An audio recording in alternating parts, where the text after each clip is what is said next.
Real Agriculture is here in Guelph today at the Ipsos boardroom, and I'm joined by Colin Siren. Hey, Colin, thanks for taking the time. Oh, thank you for inviting me. Hey, you've just finished up some research here, a report called Dollars and Cents that you did for the Agri-Food Management Institute, and it looks at what makes a leading farmer. How do they end up in the top 25% of farmers versus the bottom 25%? Tell us a little bit about what you tried to achieve here.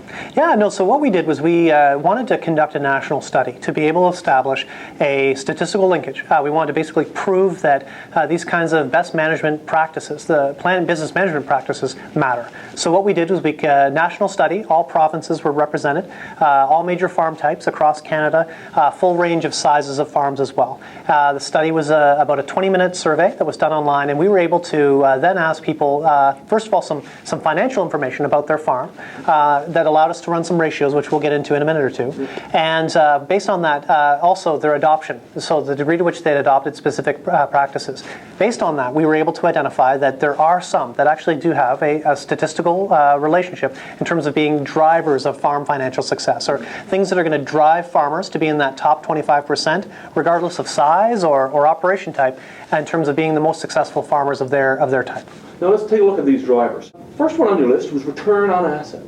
Sure. So let's get into those numbers and take a look. So return on assets is one of the measures. It's one of three measures that we captured. And in our study, our return on assets, we were able to identify that the top 25% of farmers have a return on assets that's 525% greater than the bottom 25%. So in terms of their impact, that's something that's tangible. That's something that someone can experience and know on farm in terms of their financial security, and certainly impacts their success long term. The next one's gross margin ratio. So the top 25% of farms in Canada have a gross margin ratio that's 155% higher. Again, a very, very significant difference between those top farms and low farms.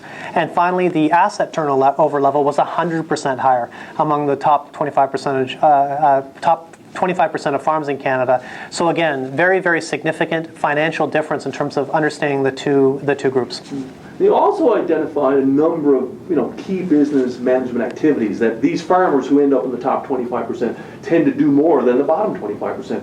Let's talk a little bit about those. And you had three key ones on your list, starting with continual learning. Yeah, so continuing learning was number one. That had the strongest statistical relationship of all the variables. And I think, from my perspective, no surprise. It's a farmer who's going to have a lifelong commitment to development and learning is going to likely be a better farmer, and also we're seeing it being a better business person as well. And number two was, accurate financial data. You need good numbers to make good decisions. Certainly, and that's, again, another key driver of farm financial success, is making sure that your farm financial records are up to date, and also using them to support key business decision-making parts of your business.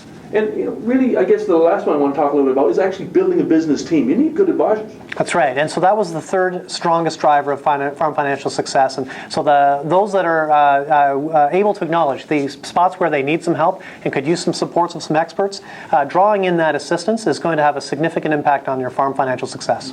We're talking bankers, we're talking accountants, we're talking people in the barn. Could be across the board. I mean, we could see people from bringing in succession specialists all the way through to crop advisors to accountants and lawyers. I mean, it does cover a broad range, but I think the key point here is to identify areas where your business could be vulnerable if you're making a key decision to ensure you've got the right support. Bottom line here, Colin, when you look at this survey overall, is it a case where it's telling us that investing in farm management pays? Yes, absolutely. And that's the key finding from the study, is that the dollars and cents study really does identify key practices that if they're utilized by farmers, are proven to have a financial impact, and it's a significant farm financial impact. And so certainly follow up with AMI and with Farm Management Canada as well, because there's lots more to the study, but certainly that's the key finding. Yeah, we'll see lots of it online, I'm sure, at AMI and the other organizations as well. We will. So the study results have been published online, and also there's a number of presentations that are being made across Canada by either myself or other people at Farm Management Canada or Ag Management Institute. Hey, thank you so much for your time today, and looking forward to the next survey and next study. Well, thanks for having me.